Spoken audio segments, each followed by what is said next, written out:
are back. That's season 2. Right. Season 2. We survived a whole year. I know, we didn't want to kill each other. That is amazing. Not yet. Maybe in season 2, because reality TV right now is like huge. So we might just have to go after each other. No, we're not going to do that. We're not going to. But we are so back. The Brandee J and Kristy Styles, our talk show. New name, as you guys know. We changed our name.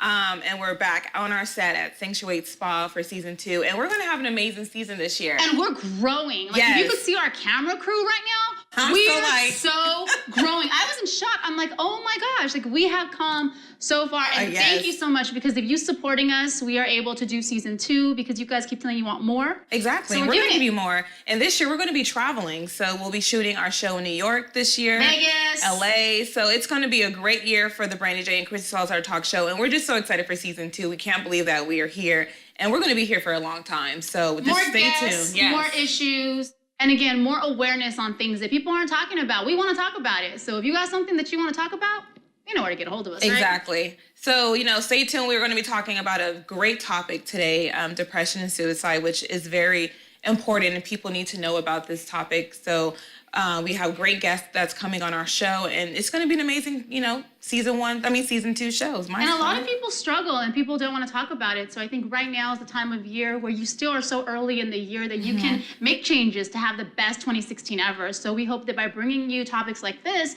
you're able to really get the awareness that you need to help yourself, to give yourself the best chance ever. But I feel like some people don't know what is depression. Well, what is depression and how to get over it, or how to deal with it. For me, I've been on and off in depression for a year since the death of my father, and my dad's side of the family, we have a history of depression, mental illness, and suicides.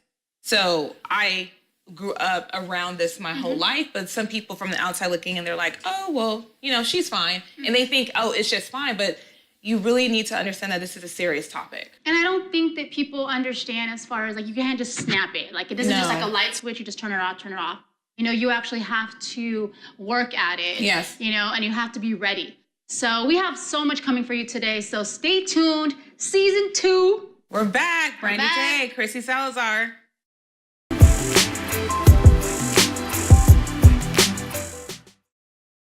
We're back. Yes, and we're going to be talking, as we said in our intro, beginning of the show, about a very important topic, depression and suicide. And we have a great guest here who is going to, chime in on this topic that a lot of people don't even want to talk about, that it's kind of shied away. I know in the Black community, it's very shied away, as that doesn't exist, but it really does exist. I think it's in every community. I think every community has like a taboo. Yes. When it comes to depression, people can't just say, I'm not okay, without it coming with a stigma. So we have David Gutel here today, and he's going to tell us a little bit about his experience in working with depression, and we want to hear from an insider. So welcome, David. We're so happy to have you. Thank you guys so much. And being here so early. And congratulations on season 2. That's awesome. Thank you. I recently made a short film that deals with the topic of depression and suicide. And, it's something that a lot of people, as we've said before, don't talk about. Yeah. And, as you said, in societies and stuff, there's taboos. And, like, suicide is a taboo basically around the world. And, I feel that it's important to, with any situation, the first step is you have to address it, talk about it, and explain that it's an issue. It's getting out of the denial phase. I think so many people stay in that denial phase. If it's not there, if I don't talk about it, it's not there. In reality, it's even worse, because it's building up. Exactly. And so, the short film it was my way of hopefully reaching someone who is having suicidal thoughts, who is going through a depressing time in their life, because, my personal experience is my brother's best friend's younger brother committed suicide. Oh, wow. And he was 16, I believe. And I remember how it affected his family and how it affected our family, even though we weren't directly involved with it. Just interconnected, exactly.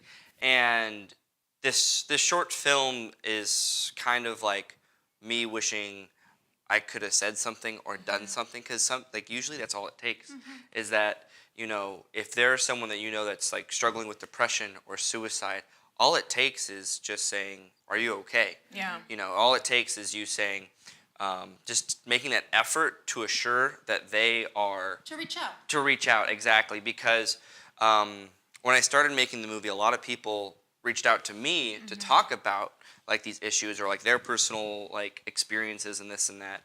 And it was a majority of people, they just feel alone.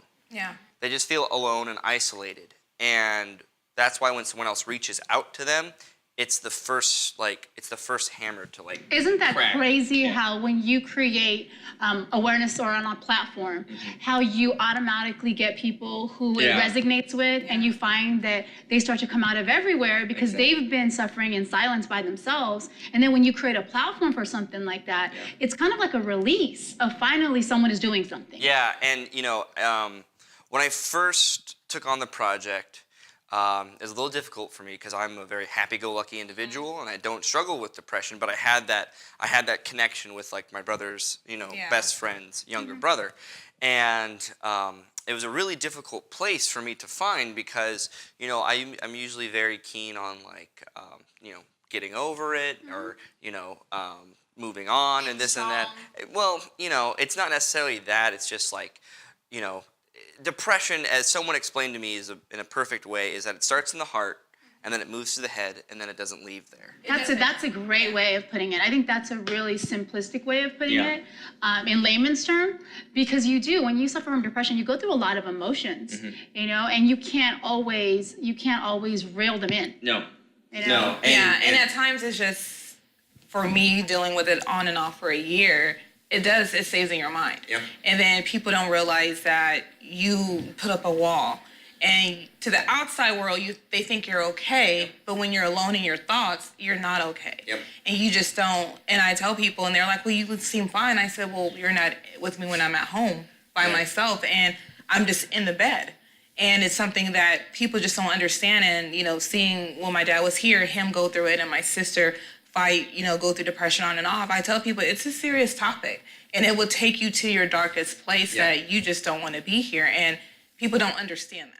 Yeah, and you know the short film's purpose is to hopefully you know reach out to someone who's dealing with this and just talk to someone, because one of the only ways to get over depression and also to like fight suicidal thoughts is a counselor.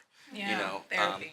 Third party. Exactly. Discussing with someone the issues that are going on with someone else that you're not emotionally attached to. A non-biased Yes, opinion. because then they can give you the information, give you the advice. When you were doing your short film, do you feel like depression has grown over the years in society today, based off years ago? Well, to give a sad statistic, the second leading cause of death between I think it's 15 and 24-year-old males is suicide. Wow, that is absolutely incredible. And it's crazy when you think about it, because with that kind of statistic, and we all kind of take a moment to reflect about suicide, we either all know someone or know of someone who's committed suicide. And for how quiet it is kind of what's so alarming, and which is why it kind of somewhat there seems like there's no solution to it. It's kind of just like, oh, they committed suicide. Like, and it comes from people, you know, I lost my cousin 9 years ago to suicide, and she was very young, educated, very successful. I mean, she was very high up in the Navy, and just so many things about her, and people were just kind of like, whoa. You know, taken back what, by it. yeah, it caught everyone off guard, because it's like people don't realize when you're hurting and you're holding all that in. Yeah. Sometimes it just takes one little thing that breaks the straw, you know, the camel's back. That's it. One wrong straw.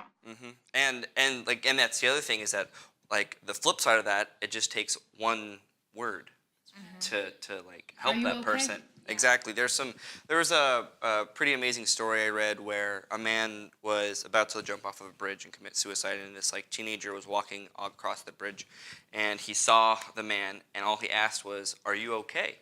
to the man, and the man came down, started crying, and then like that boy and that man have a friendship where the man has like a family now and all kinds of stuff, and he has like those 3 letters, "Are you okay?" you know, like framed in his house. Wow. You know, it just takes an act of kindness and caring. And I think in society today, people don't realize that. Sometimes you just have to show someone that you care and that you are concerned. And that does a lot than just brushing it off or not even saying anything like that, because you just never know what people are going through behind closed doors or just even in front of doors. And we see it with, a number of celebrities who have committed suicide due to depression. Yeah. And people think, well, they're fine. They have, you just don't know what people go through and how that really affects everybody, because depression and suicide does not only affect that individual, it affects everyone around them, like you said. Yes, and so like I said, the first point of Demons, the short film, is to hopefully get someone to talk to a professional. Mm-hmm. The other side of it is, I kind of, from my perspective of not dealing with depression and not dealing with suicide, is that I am just as responsible for helping someone get the help they need. Wow, that's you very take powerful. ownership of Yeah. Well, exactly. It's like the flip side of the other meaning of Demons is that it's those who are not dealing with suicide have to take the initiative to pay attention to those around them. Because if you're not paying attention, or if you're brushing it off, that's honestly that's the last straw that causes triggers. the person to commit suicide. Float. Exactly, because I've had people talk to me about how they had their best friend come to them, and they're like, "Hey, I'm dealing with suicidal thoughts," and then that individual who the person came to was like, "Oh, that's weird. I don't want to. I don't talk about that. I don't want to talk about that." Yeah, are you crazy? Yeah, It exactly. automatically becomes a defensive. And that triggers that person to do that when they could have helped them. Because think about their perspective. They are so isolated and so on the verge that they decided to talk to someone about it and open up to the one individual that they trust. And then they got shut out. And they say, "Oh." They were vulnerable enough to be transparent for a moment. And I just feel like I've been around that and seen it. And when that person comes to you, just probably just sit down and say, okay, what's going on? That's all it takes. Whether you want to deal with it or not, if you don't have, expertise in dealing with it, don't know how, just sit down and talk to them and then find someone else that they can talk to. But we're going to be right back, and we're going to go and when we come back, we're going to discuss signs and tips and things that we could help when you have someone dealing with depression and suicide. So Brandee J, Kristy Salazar Talk Show. We'll be right back.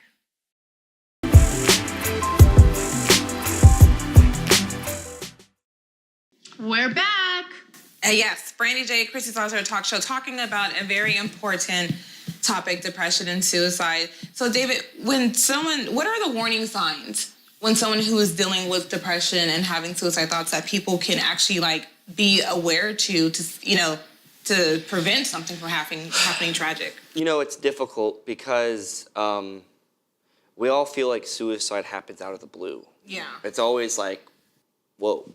I don't believe it does. I think I think it never happens out of the blue. I think it always is a process, because no one gets up in the morning and says, I'm going to kill myself. Sure. I think it's just accumulative of time and, just over and over and over. Eventually that balloon's going to burst. Exactly. Well, Kristy, for your cousin, was there any signs that you look back now and realize? When I look back, I wasn't at the time of life when that happened. She was up in another part of, California, and I was here in San Diego. So there was a lot of things that played out. She had a relationship that didn't go. There was a lot of things that kind of took over, and people don't realize things don't have to work out with people, but be nice. Yeah. If it doesn't work out, it's okay. It's okay not to work out, but to be vindictive and to be ugly and to have another person feel emotions because you want to have an ego trip, I feel and I think with her, it was a little bit of everything, but like you said, they don't just wake up in the morning and say, I'm not going to be here tomorrow. So, it's the first kind of stuff is isolation. When an individual starts isolating themselves from your family, friends. Those are kind of the first signs, because they're basically normally that their thought process is, I don't want to burden them with my problems. Mm-hmm. And so they start pushing everyone away. Mm-hmm. And that's why it takes that individual to say no, let me help you with your burden. I want to help. I want to be a part of your life. I want you a part. I want you here. And then it's and the thing is it always varies from person to person, and it's it's not exactly like, oh, like these are the because you see some that are very outgoing. I know, for instance, I'm very involved in the LGBT community, and suicide is on the rise in our community. I mean, it's absolutely rampant right now. And a lot of times what would break my heart is you would see the suicide posting, and it would be someone who was so outgoing. It was someone who was out at events on the weekend, and someone who was part of the community. And then all of a sudden, you're just like, whoa. You didn't see it coming, because those signs that they say, they weren't there, because this person was so extroverted, they were just so outgoing, and then like a light switch, it's gone. So I think it's really hard to kind of put I would say like a nail on it, as far as what is the typical behavior of someone that's gonna. You just gotta look for like the way that they're talking about themselves, potentially. Like sometimes it's those people who are so outgoing that they're avoiding the problem, the demon they're fighting within. Their vice. Exactly. So it's really just about being engaged with the individual. Being engaged with everyone that you love and that you want to be a part of, and that's when you would find someone who that's where you could potentially. It's like discover. just really paying attention to that person. If you have like. For example, I can tell when something's wrong with Kristy. And I'm like, I have a feeling something's wrong. And I can tell what's wrong with her. And she can have a feeling when something's wrong with me. Exactly. And I'm like, I'm fine. She's like, no, you're not. Yep. And she makes me tell her, because I'm queen of keeping it inside. I got to be strong. I got to do this. I got to do this. And she's like, Brandee, what's wrong? Yeah. And now having her in my life, I don't want to start crying, but having her in my life constantly now has really helped me get through a lot of things, because she makes me talk about it. I think you have to have that accountability. Yeah. I think you have to have someone that can look at it and say, okay, the strongest people are the ones that suffer the hardest. Yeah. And people don't realize that. But when you're able to tap into that and you have that ability to have someone say, you're not okay. Yeah. Stop fighting it. Stop being in denial. Deal with your emotions so that you can be healthy. And I feel like the world needs to be more compassionate. Yes. I think we lack so much compassion in the world right now. And I think if we would just change that and become a society that really is so focused on loving despite every difference, despite, anything that divides us, I think we would come to find out the result would be so beautiful. But this is crazy. Just like, there is no compassion in the world. You can just looking on social media and people's comments, and they're so quick to attack people. Yeah. And I always tell people, I said, you don't know what that person's going through. So you saying that can send that person over the edge, not realizing what is really happening. I mean, I've had people try to attack me over the years, and it took me to dark places. And and it's just like, you don't know what someone's going through. Humanity, and it always boils down to one thing. What do we want? We want connection between one another. Yeah. We are social beings that thrive in communities and with each other. Even though we may say like we're introverted and we don't like people, we want to be loved. Yes. Exactly. And so we forget how powerful our words are. We really do. And especially with the revolution of the internet, where you're allowed to say anything you want at any time about any topic. No filters. Nothing. We forget how powerful our words are. And, you said something earlier that I want to touch on is, getting help for suicide is very easy. It's very simple for everyone. Normally, like the best type of help you can get is through a psychiatrist. Going to an establishment where there are trained professionals who can look at like your emotions and look at your situations and give you. And sometimes it's chemical. Yeah. So, it's someone who can reevaluate mind, body, soul, and really see, okay, and there's no, I want to put this out there, David, and we want to talk about this because there is no stigma. If you suffer from depression and you need medication to get yourself off of that, to take the edge off or to get yourself better, there's no stigma with that. So it's okay. I think that there needs to be more of an embracing of mental health. Yeah. Because it will help a lot of people get help that they need, because there won't be this stigma opinion of them of you're crazy. Yeah. It's I agree 100% on that. Yeah, it's really sad when, as I said earlier, is when you tell someone you're going to a psychiatrist, or you hear someone say I just came back from a psychiatrist. We immediately kind of go, oh, what's wrong with so him? Something's off. So there is it's like, are we down on people for trying to quit smoking? You Or know, gambling. I mean, people have addictions. It's the same kind of like thought process of like this individual is seeking help. Why are we down on Why them? are we shaming them? And I tell people, I'm an advocate for therapy, and I really think it's important. And I know people sometimes don't think, oh, it's affordable. I was like, okay, I need to get my daughter therapy. And I researched and I found the city we live in, Chula Vista, there's free programs for therapy, for family counseling, for individual counseling, and all these free programs that I'm like, well, of course I'm not going to advertise about it. For one, it's free, but there's resources out there that does not cost you a dime to get help. And we actually start family therapy in a week, and it's not costing us. Yeah. And I'm like, I'm taking it. We're going to do it because as a family and as an individual, we all need therapy. And it's okay for someone to say, I need help. I need someone to talk to other than a best friend, a sister, a mother, just to give them that advice and just to help them work through their problem. Well, they're trained in what they do. Yes. You know, they've gone through the schooling and, you know, not to say that everyone who goes to school is, you know, but it's another perspective of life. And when you can take a family and you can put them in that atmosphere and that family wants to be there, I think those are the families that benefit the most. Because when you realize that you do need help to communicate so that you guys can, as a family unit, grow stronger, I think it's a beautiful thing. And, you know, as I also said kind of earlier, is that when you're going to therapy and you're getting deeper and deeper, the comment is that if you don't like your therapist or you don't like your therapy, that means it's working. I love that. I think that it's because so many times you hear people that when they're going to therapy or when you're going to therapy and you're like, I can't stand this person. And if you realize why, it's because they're making you go so deep within yourself and deal with issues that you've been kind of putting off, and they're bringing them to the surface, and it's getting ugly. You know, it's kind of like, I feel like in therapy, it has to get ugly before it can be a beautiful thing. Oh, yeah. You know? Of course. It has to be a lot of soul searching. A lot of the problems stem from childhood. And when you can go back to your childhood and pinpoint what it was, then you can start accepting who you are and accepting, okay, that's what triggered it. And then you can start to get better.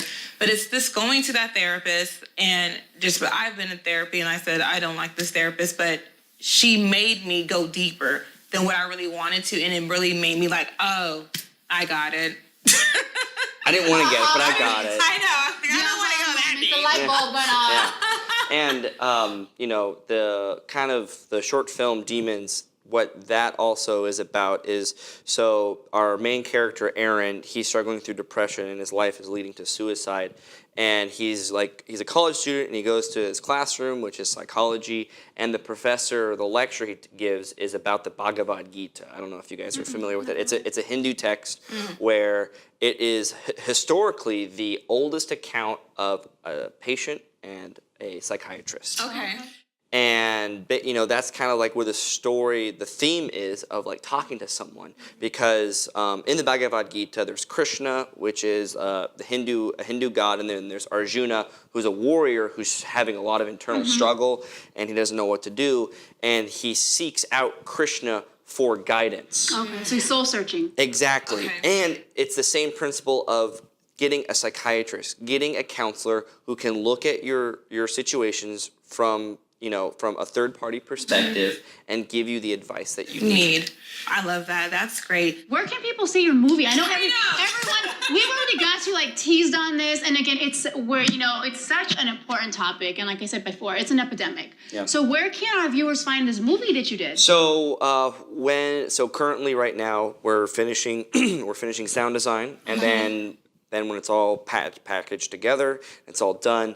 I know the producers, Chris Sweda and Angie Quidham, they will be trying to get it to public institutions, schools, colleges, establishments. It's really needed in the schools. For that.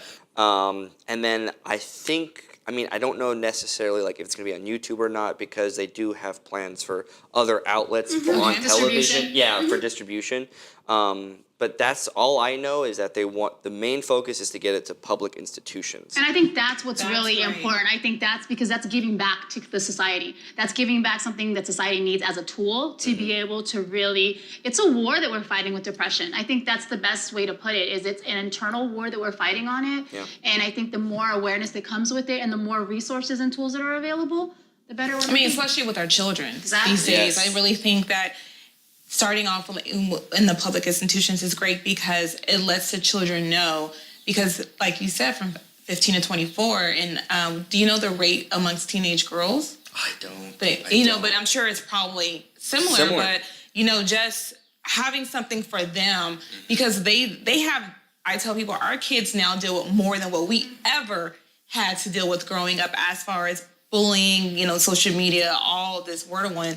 So and we kind of have a lost generation right now. We do. A very lost generation. They have a lot of stuff thrown at them through the media.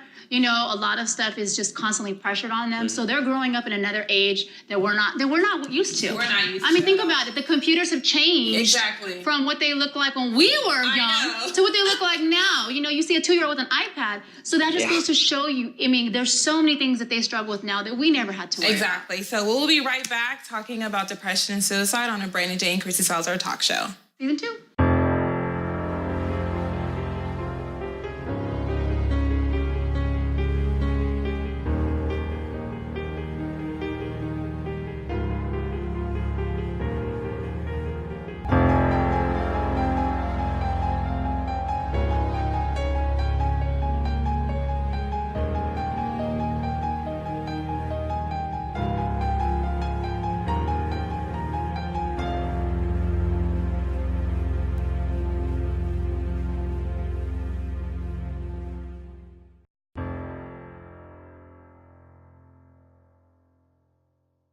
We're back, the Brandee J. And Kristy Salazar talk show. Oh, I guess we flipped that. I don't know how that happened. We're back. We've done it before. Yeah, anything is likely to happen on this show. That's a disclosure right there.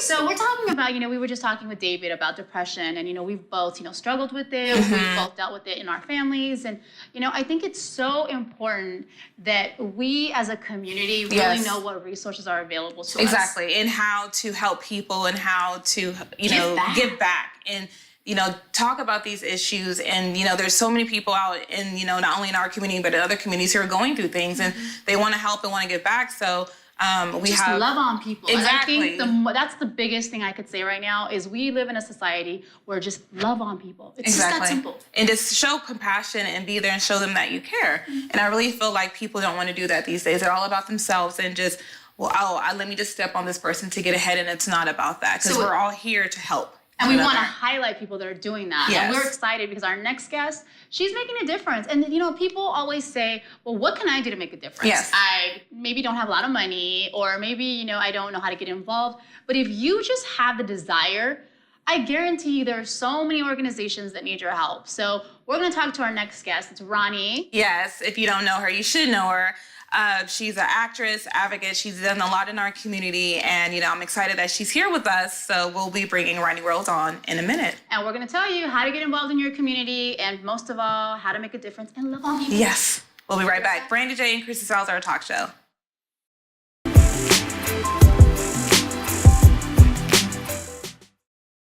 And we are back.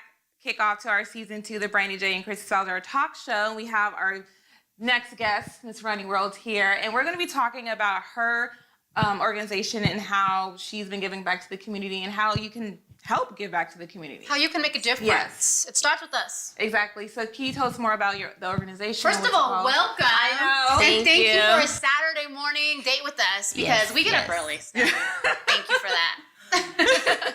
I can't say the same, but it works. So how long have you been doing your organization and what's the name of it? It's called We Are Here Daygo, and we've had it officially now for a year. Congratulations. Thank you. And we started it a little bit prior before it became federally official. But what we do is we boost the morale of the homeless community because there are certain things that they can't do that we do all the time, that we take for granted. Say, for instance, like what we did recently is we did Thanksgiving dinner and a movie. Okay. Because that's what we do with our families. Yeah. We eat and we watch movies. So that was our theme for Thanksgiving. And where did you guys have that event? Was it like an event that you had? Yes, it was an event. It was downtown at the Monica Group where they have weddings and things like that. So we try to make make it an event and not just, hey, here's your Thanksgiving dinner. So we... You want to make a memory. Right. So what you're doing is inspiring memories to be made. Correct. We strive to make sure that all of our volunteers eat with them. We sit with them, we talk with them, and we treat them as a friend. That's amazing great. because there's so many organizations that, they go and they go feed on the street, they reach out, but it's so just, it's the basics. It's but building that people connection. need that emotional connection. Yes. And dealing your organization and dealing with the homeless, have you come across people who, you guys have inspired and help, just get out of their depression or this thoughts of people feeling like no one cares about them? I'll say this, our very first event, which was last year, January, at first we called it the homeless barbecue. That's what we called it. But a few of our displaced neighbors is what I like to call them. One of them came to me and said, "This was so excellent. I love the fact that you gave us a block party." So he changed the name of it. So we adopted it and just called it the Giving Back Block Party because at that moment he was like, "When are you guys coming back?" So I knew at that moment we really impacted, their Made lives. a difference. Yeah. What inspired you to start something like this? I've seen so many organizations, like smaller groups of people who want to get together and say, "Hey, let's go and give back. Let's go hand Just out." individuals. Individuals. So I was at home one day and I said, there's so many small groups, but what if we all just came together? Yeah. We can really make a bigger impact. So that was how I introduced it to the community, and I made a little video, I sent it out, and I got calls, and at that moment, people were like, yeah, let's do it. And that's amazing. And you guys have been doing it for a year. And what events do you have? Monthly events, quarterly events? Or? We do the block party every other month.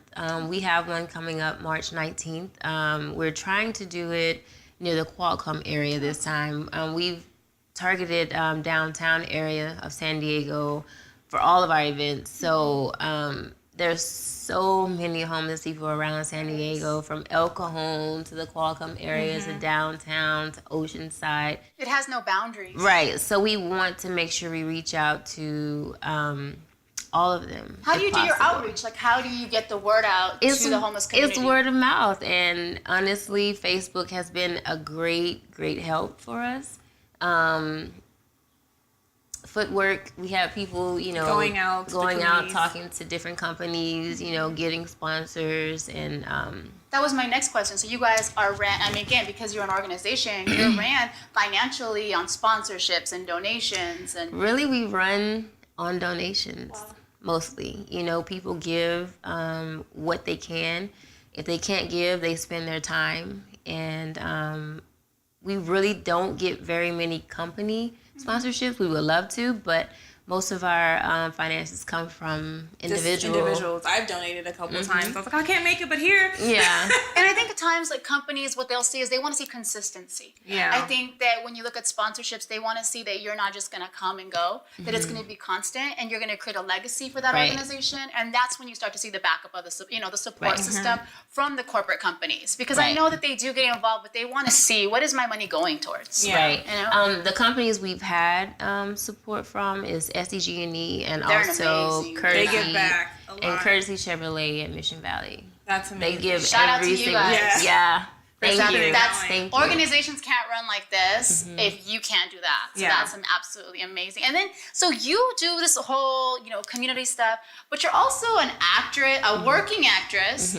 I mean, you got a whole lot on your plate. I have a whole lot. Aren't you a DJ now? Yes. Are you DJing? Wow. So break. So those that say they can't do it because they have way too much going on, really, it's just a mindset. It is. It's just a mindset. It really is. Oh, I can't.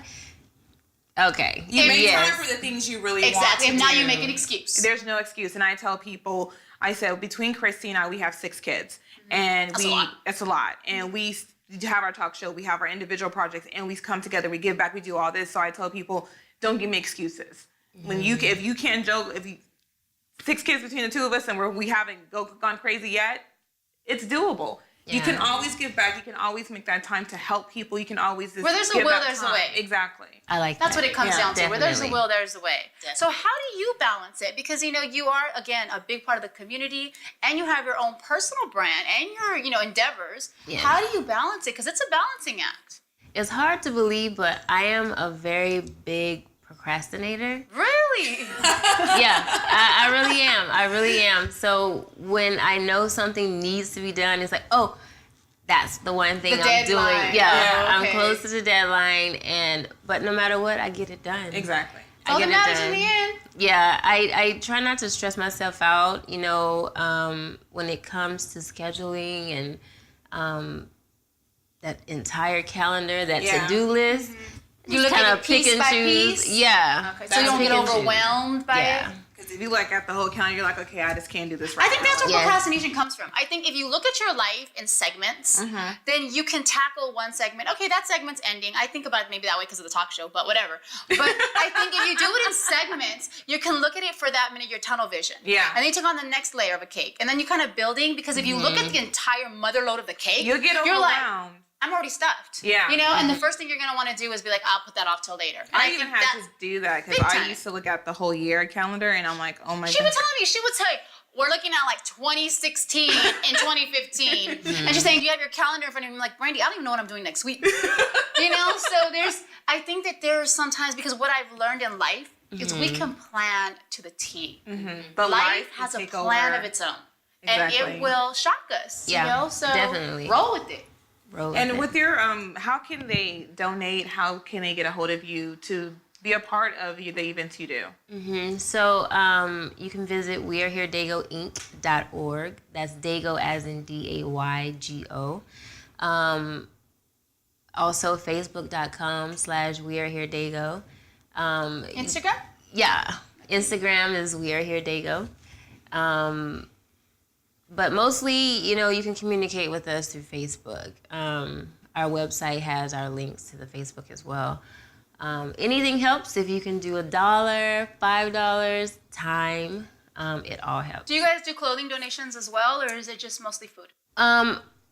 It's mostly hygiene items. Okay. Because when it comes to our events, we kind of supply the food just for a legal basis. Sure. We don't want people cooking and Of course, things like that. So it's mostly hygiene items. And that's something really simple. You know, we all go grocery shopping for our families. You go do your Walmart trip maybe like once every week or once whatever. And it's just Well, a we matter. got teenagers, so I feel like I'm I feel like I'm always at the in Walmart. grocery store every 3 days. You know, Costco. But I think it's just as simple as just putting a little extra in your basket. Yeah. You Go know, to the an extra dollar store. deodorant. Dollar store. Yeah. You know Because the what I mean? dollar stores, hey, I go there and I'm like, they got this at the dollar store. Exactly. You can't But find it at the dollar store. It's not around. Exactly. And if like, you know, like Roni said, if you can donate, give your time. Because sometimes it's just having that connection and talking to them that they really want, because people they feel like no one wants to talk to them. Right. But it's taking 10 minutes just to ask them how they're doing and to hear their story. You never know what you're going to walk away from and how you will be inspired and how you may be able to help them get back on their feet. And time is so Even- valuable. People Yeah, say even just, with- just time. even but with- it's valuable. Right. Even with some of our volunteers, they walk away saying, oh my God, this changed my life. You know, because honestly, we're all kind of that close to being in the same situation. Yeah, we are. So And you do it as cannot a family. judge. I think, you know, I've taken my teenagers out there, you know, and we've done the homeless outreach. And, you know, my oldest son came back and he said, wow, Mom, I have no problems in my life when I look at that. So it's a perspective shift, you know, and I think if we make it a family event and you start to embrace families doing it together, it's a memory, and not only are you making a difference, you're creating a memory. So And it only doesn't affect, I always tell people homelessness doesn't always affect adults. There's children. Teenagers who are homeless, and it will shock you. And it really just, you're like, I can't believe, how can this be so? So you really need to get involved and help, you know, everyone a part of this organization in San Diego and just the world, and just give back and help everyone and have more compassion towards people and listen to them. So we want to thank you so much for coming on our show and talking about your organization. So we will be right back. Brandee J and Kristy Twells, our talk show.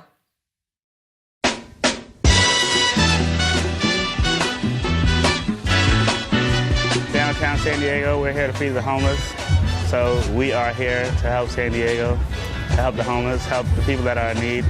And as you can see in the background, that working out very well. Everybody needs to just humble themselves and want to give back. And giving back is something that's what makes the world go round. People say money makes the world go round, but it's not. You have to care about the next person. So if you don't care about the next person, what are you really doing? It's a selfless act, and it was something that I think it turned out great, as you can see. We had a good turnout, we had a lot of volunteers, and it's better than what we expected. It was nice to give back to the community, just seeing smiles on people's faces, enjoying some really good food. You know, some of these people don't have that. So it was nice just to hear a conversation for them to share their stories on how they became homeless. And it makes your heart feel really good to see all these people come out and now their stomachs are full. We believe we fed over 600 people, so it was a great day to do some good work for others.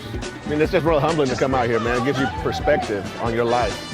Today was excellent. We had a wonderful turnout. I am so grateful at all of the volunteers that came by. We danced, we congregated, we smiled, we laughed, we gave, and it was an overwhelming experience.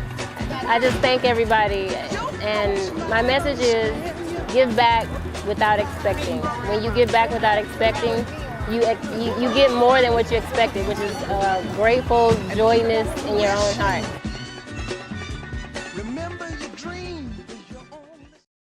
We're back.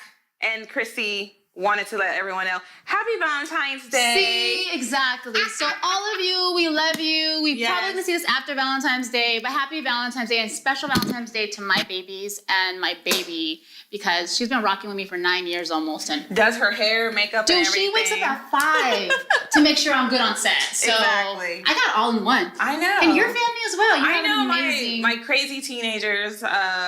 They go, oh my God, they're crazy. And then my little man who thinks he is my man, he tells me, I'm your man, Mom. He's 5. And then my husband. So it takes a team effort to get all this together and the support.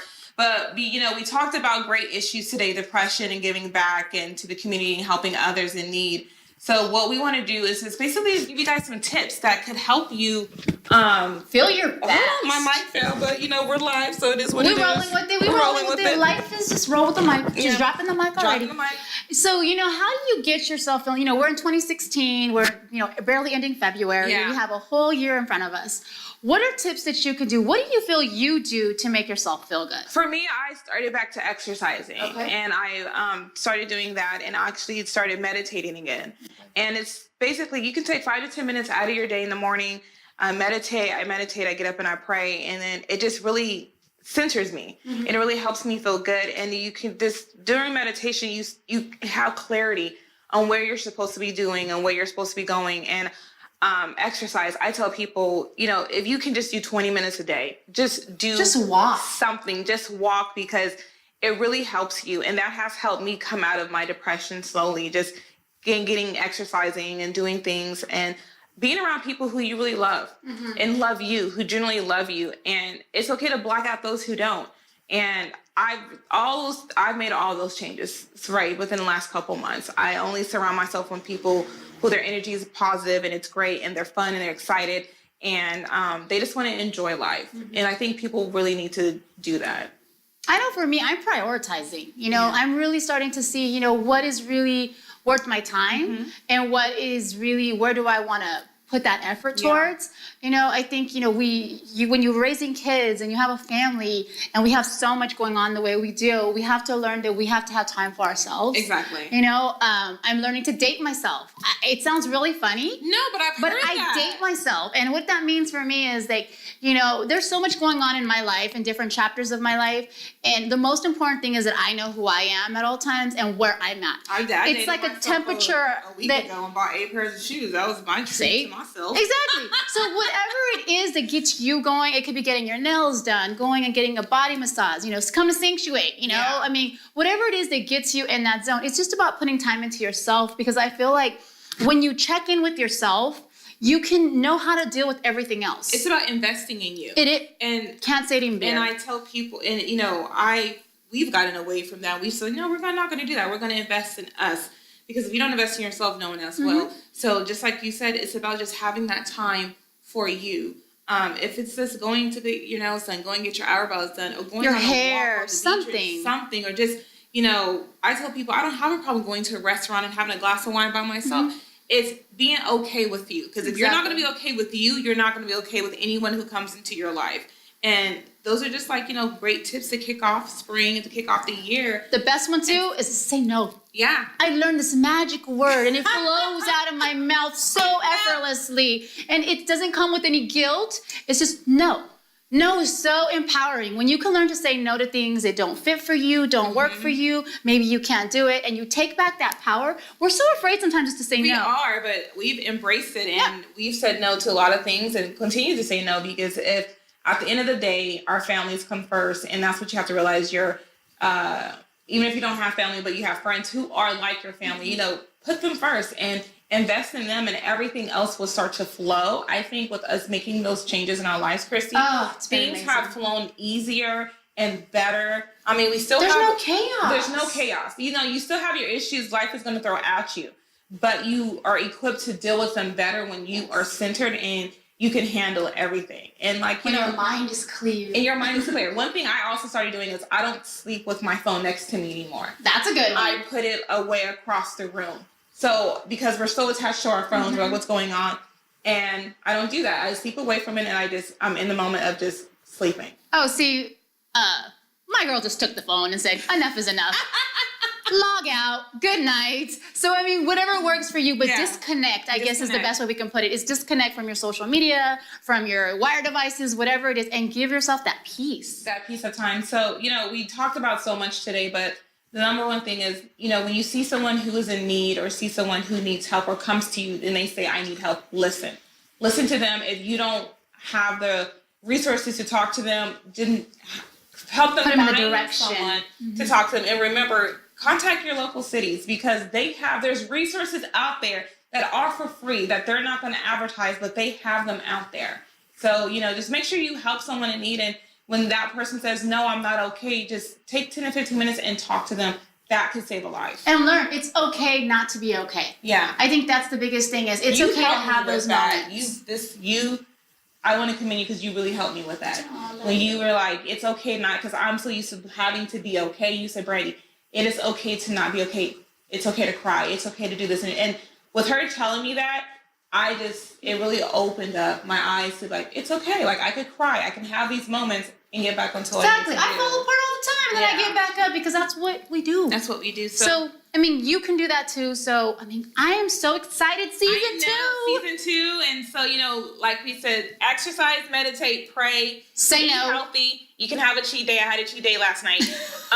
Invest in yourself and say no. Surround yourself with happy, positive people. I cannot stress that enough. I'd rather a small circle than a big circle. Exactly, and that's just how we are. You know, my circle is very small, and I will always keep it that way. So we have a great season planned ahead of you guys. Thank you guys so much for supporting us. To our sponsors. Our sponsors, our wonderful sponsors, Sanctuary, thank you so much. AC Medical Group. Yes. Velocio. Amber. Cosette. Aaron. Cosette brushes. Yes, Cosette brushes. Cosette 100% vegan brushes. Brought them on. Yes. In Light. Denise Myers. I mean, so excited. We are growing as a family here. So we thank you so much. Thank you so much. And also to, you know, just everyone who supports us. Rocky. Aaron Frost. Ron Morales. Our producer, Alyssa. Our Roxy Fernandez. Annie, everyone. It takes a whole crew to help us out. So we want to thank you guys so much. And stay tuned. We're having a great time and we're going to have a great season. Yep. Season 2. We're back. Yes. Brandee J and Kristy Salazar. Stay tuned for more. Bye. Brandee J, Kristy Salazar. Talk show. I forgot that part. Talk show. Some nice wine. Wine at 8 a.m. I didn't have any. That's a first. We drink wine at 8 a.m. on set. Yeah, and the expression that I always love is like, if you don't like your therapist, that means it's working. I like that. That's making you go deeper than you want to go. I like that. I like that. That's a good one. If you don't like your therapist, that means it's working. Ooh. I didn't like one therapist. I was like, I can't stand. I gotta go. That's a good one. Test. Hello. 3, 2. A little pick up and drop. Okay. We're doing the wrap up? Yeah, we can do the wrap up. All right. This one. Get your body. Just lift her up. I know, dude. Is that it for me? Hold on, break, break, break. Break, break, break, break, break, break. That doesn't tell you why we need to do a show like this? Yes. Am I good, Annie? I'm not straight, but am I good? Well, we know you're not straight. I know, that's what I'm saying. I'm not straight, but am I good? you beat me to the punch. God, goodness. Cameras up. Speak. Test, test, test.